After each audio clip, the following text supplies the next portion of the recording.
Hey party people, welcome back to MVM, and today I'm here with a preview for Tanares Expeditions. This is Central C. I'm assuming there might be a little bit more content, but they've assured me that this is not one of those tower sets of games, you know, like the gigantic campaign games you're used to. This is a little bit more distilled if you're used to that Tanares universe. I'm sure you have enough Tanares Adventures game, and it has stacks on stacks on stacks of boxes. Well, this one here is made to kind of play in a game night, so you can play a full quest. There's a set of quests in this game, but they come in a book, which we're going to show you, which is made of these encounters. There are 4 in this one that I'm going to show you today. This is a 1 to 4 player game, and based on my experience, plays in about 2.5 hours. You are going to be playing as these pirates going on quests. So this is even a different fantasy realm that you're used to. But what am I talking about when it comes to bringing this down a notch? Well, this game is already set in sort of an RPG-like situation. You are going to have characters that have basic set of cards in their hand, and they have skills that they're going to gain along the way. But along the way, this is going to be an easy journey that kind of eases you into some of those basic D&D rules and doesn't overrun you with a whole bunch of stuff up front.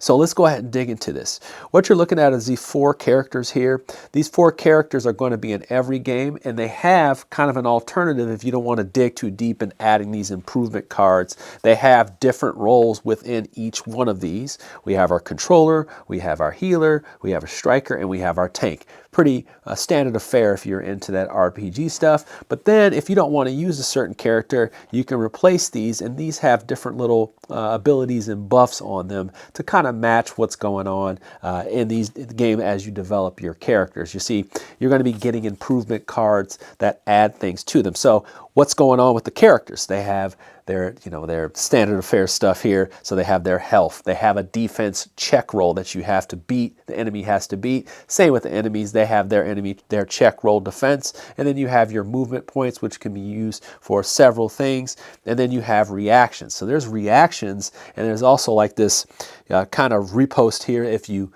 miss. So if you miss in this game, this is a very interesting thing, and I'll bring it up again. When you miss in this game, you actually get to hit. Kind of moves the game along. So this is one of those little things that you need to pay attention to.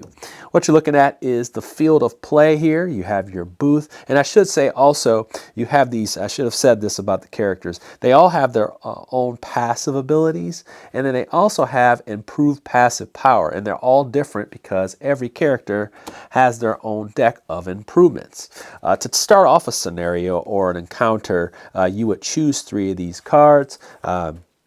And I should say in a quest, you will start out with 3 cards you'll take from your deck. You'll choose one and you'll add it to here. So you'll always have cards that improve you as you move along, and then you also will level up your attacks and stuff as you move through the game. Leveling up in Dragori Games are very, very simple. You should remember that this is all prototype form, so of course changes may be made. Of course, balancing, all the different stuff, even the components will change. They may have a standee version, they may not. This is the standee version. I believe I saw another content creator and they had miniatures. So keep that in mind. Maybe you'll have both options. So basically, this book is the game. If you're one of those people that's familiar with, Gloomhaven, Jaws of the Lion, this is going to be something similar. You have your different components that are going to be part of it, and within this whole situation here, this quest, you're going to have encounters. This one has 4. This page here is going to have a set of things that happens over this board, and you're going to have certain enemies that come out during these different encounters, and you're also going to have challenges. You see, in this game, you have coins you're trying to earn by completing these challenges, and they buff some of the improvements that you have on the board. So as you defeat these challenges, you're going to be putting those coins on these things and adding them up to buff more powers. It works a little bit differently for these different types of warriors if you want to do comrades instead. And you can sub those out, by the way. So if you wanted to do two players and then 2 comrades, you can do that. Makes it very easy. You just choose one of the 3 roles and just keep it moving. Gives you different buffs each time you go through one of the counters. So very, very, very easy stuff. So yeah, you'll have different conditions that are on here. For example, in this one, we have this little kind of cursed crystal here. It's going to do 4 damage to me every round, but every time I activate, but it's going to give me ability to reroll as well. So that's kind of one of those things. And as you get the different encounters, there'll be different setups for enemies, and most of the time you're trying to defeat the enemies. There are some things that change and twist. I'm not going to spoil that in the game, but also, like I said, different challenges pop up here, and ultimately you can purchase some new abilities. So every card comes out, every character has their set of cards. Every playable character has their own set of cards. You'll have 2 regular attacks, and then you'll have an ultimate. Well, there's another ultimate that they have that you can purchase with, you can purchase for 5 coins here. As a matter of fact, I switcherooed them by accident. So you have this special one here that you can purchase for 5 coins. You also have your abilities, which you can put coins on, but I kept these off the screen until we actually make a play in the game. All right, so we have our different enemies and character tokens on here, and then we're off to the fight. Now, this setup here is actually indicative. I've already set it up here for my fake scenario because I like to make up my own scenarios in this game and cheat like crazy so you can see some of the mechanics in the game. So we have our different order here. As you can see, there's a sea curse deck here. That's actually at the start of when the first enemy goes, and that will tell us what the AI is doing for the rest of the round. So I'm going to start with my Captain Marva here, and I'm just going to bring out her cards. She has, like I said, 3 cards here. They're going to have different attacks. It'll tell me the range, how many enemies I can inflict with this, and also it's going to say how much damage can be inflicted. It's also going to have effects, and if I miss, then this is what will happen. It will be damage, so it could be 3, 4, or 5 damage depending on the type of character. But she is going to be Captain Marva is the controller, so she's watching the field of combat here. I don't want to use my ultimate because it's basically a one-time, and then I have to wait. So I have one that says, I have a passive ability. Let's see about this one. It says accuracy. You are 4 or more away from your target. I deal +2 damage. And on top of that, my passive power, because everybody has an improved passive power to start out the game, it also gets +2 damage. I'm going to take these coins off. I'm cheating too much. And then it says, so I need to basically be 4 away. So if I get about 4 away from this guy here, I'm going to go, I'm 1, 2 away. Let's go 3, 4. So I'm 1, 2, 3, and then 4 away. Notice how I'm counting diagonals. I'm moving further away. Diagonals count for adjacency and all that stuff. But I'm about to roll it up, and I'm rolling up against this goblin's 5. So I just need to hit for that 5. Let's go. I hit a 7. That's good to go. And now I do this according to this. So I'll say 5 squares away. This one I'm going to do tentacles, 1 enemy. Okay, so I'm 5 squares away. I'm good to go there. And since I'm 4 away, I'm going to do 2, 4, and then 5 more damage. So that's 9 damage there, taking them down to 4 here. So that's taking them down to 4. And then also it says place the target in the last position of the initiative. So it's going to blast them into the blast them in the last place. And then on top of that, because of this condition that's in here, it's also going to move everybody back. So boom, it's going to knock. When an attack hits, it's going to knock them back. It knocks them into these spikes. The terrain card says they take 1 damage, so he's going to go down to 1 damage. Now, the challenge for this encounter is to make sure that they are killed by the spikes. So I want to be banging this person around, making sure they die in the spikes here. Because they can't die from residual damage, but we knocked them in there, and that's Captain Marva's turn. Now for the enemies, they have this curse deck. I believe there's 12 cards in there, and they're all going to do different actions, but they also tell you what the AI does. And I'll slide these back here.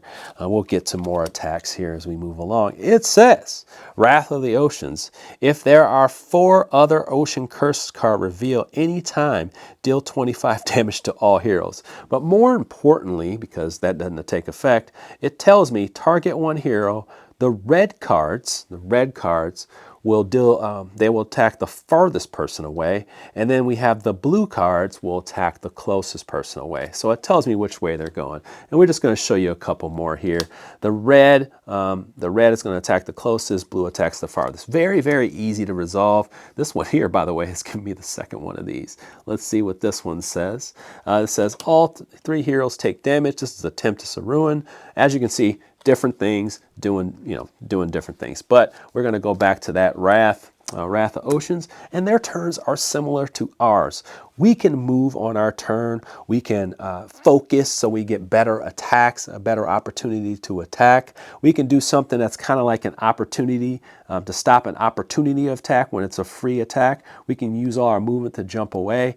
And it's similar for them, except it's more straightforward. If they want to leave, they're going to leave, and we get a chance to react. So everybody has these reaction attacks that are on here. This is one of the stats in the game.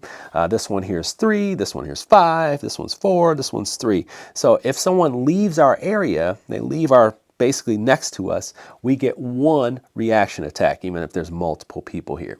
So the pirate is going to move here, and they're just going to move in. They're not going to get any reaction attack.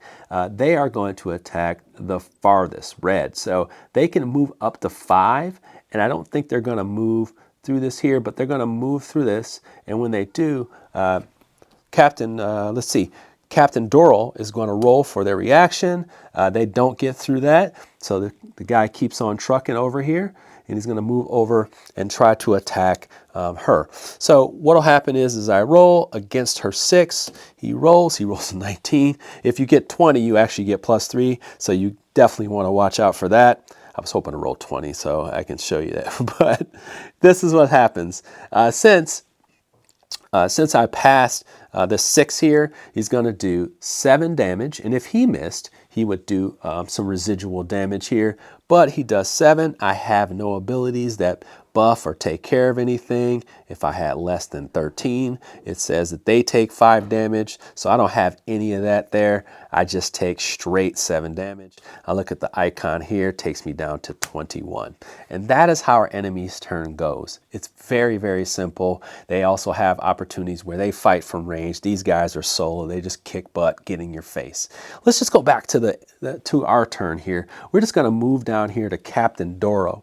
Now, Captain Doro has an opportunity to do something pretty cool. Maybe they want to do something like they want to dodge out of here for their move. So they can move and use movement points according to this. He has 5 movement here. He also has the ability, it says, at least 1 ally of the target during your attack. So this ally is right next to him. So we can use that to our advantage. It says deal +2 damage on your turn for your first hit.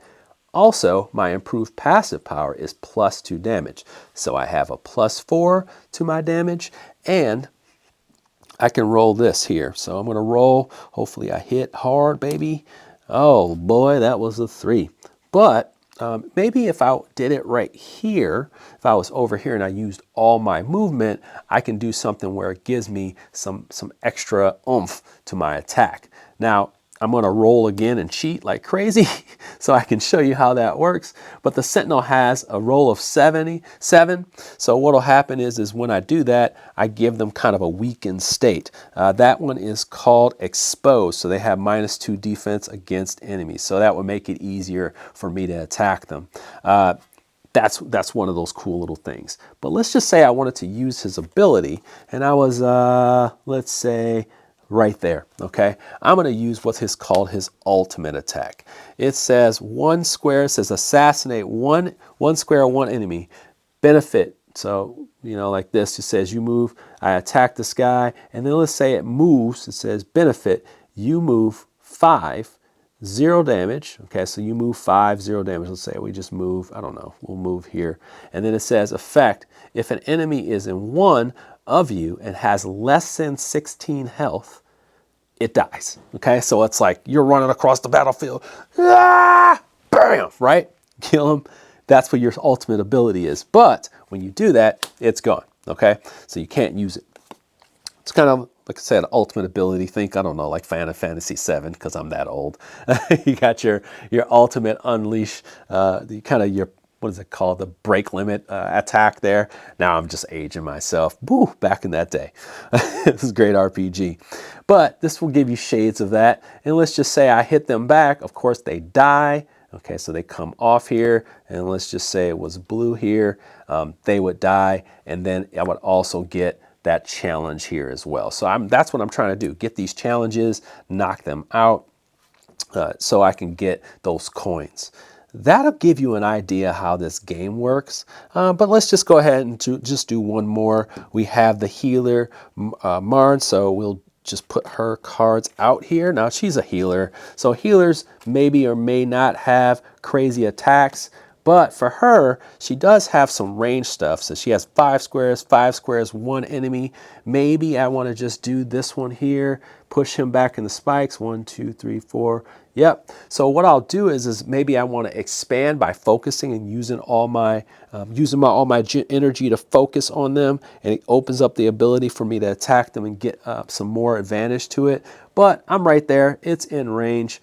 So maybe I'll do this one here. I'll add this one here. So we're going to do Blessing of the Sea. 5 away. I'm going to attack this guy here. We roll the die, hopefully get a big roll. We got a 6. Well, guess what? His defense is a 6. It matches or it's above. So we'll do 4 damage, and let's see what she has here. Passive, power heals +2. When you apply this, you do 2 copies of it instead. We're good to go there. So we'll attack. We'll attack for 4 damage. He has nothing there, but let's just say we missed. There would be residual damage, things like that. So I would take 4 damage to this pirate here. Pirate gets knocked back, and guess what?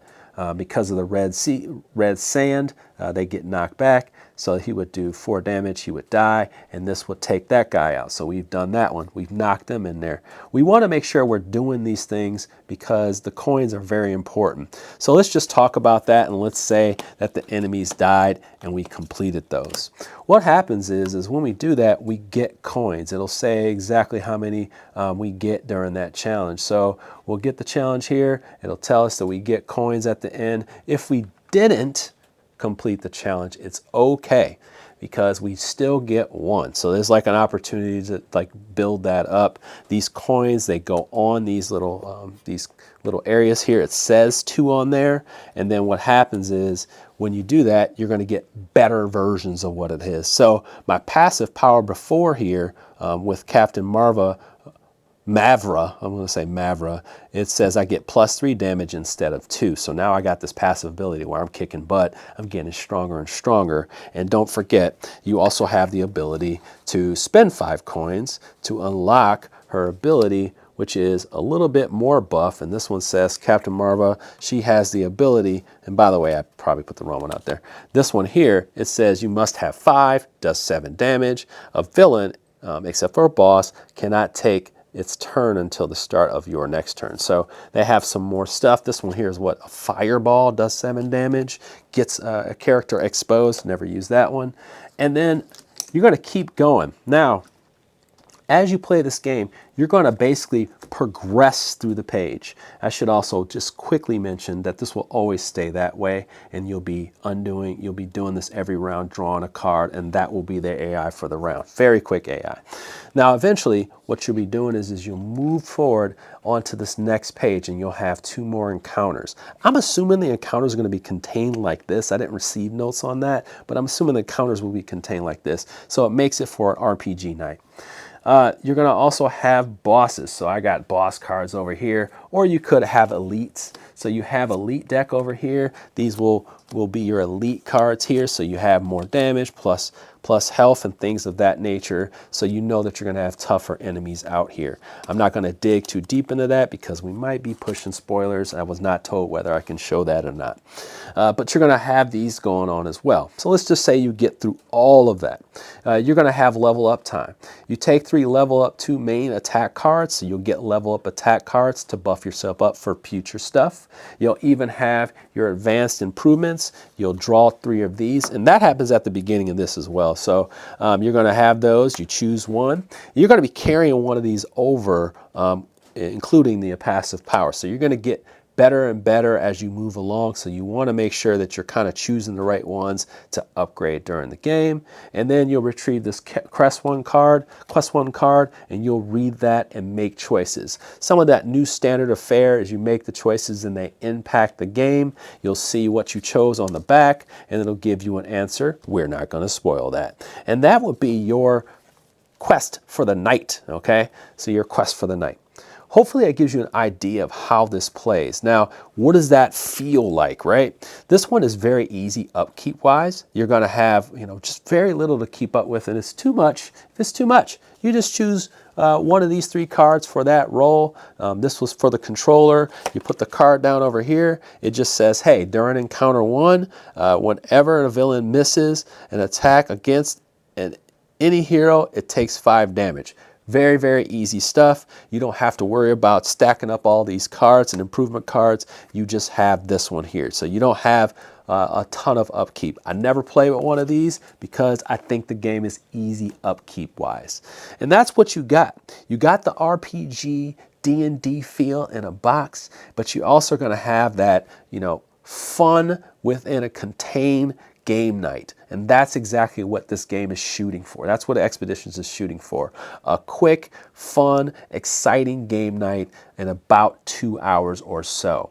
You're not going to be overwhelmed with rules. I mean, this rule book is 20 pages. Honestly, the rules are on these cards here, and I've been kind of checking myself as I've been moving along here just to make sure I got it. These are 3-player aids. That's all you're really going to need. Flip it over. You might have to reference the rule once or twice, and that's what this game is. Get through it quick. Fight, fight, fight. Chuck the die. Look at your abilities. Go. Okay, that's why probably that residual damage is in there. That reaction attacks are in there because it keeps this stuff flowing, and that puts pressure from the enemies, and that puts pressure from you, and you get just enough of that strategy as you move along to give you a little bit of that higher feel. I hope that gives you an idea of what Tanares Expeditions is. If you have any questions, leave them in the comments below. But hopefully this was informative because I can't tell you what to do with your money. This is something you either are into or not. But yes, this is Tanares Expeditions, that bite-sized feel. And with that, party people, let me know how you feel about this game in the comments below. You take care and have a wonderful day. Thank you for joining me on MVM.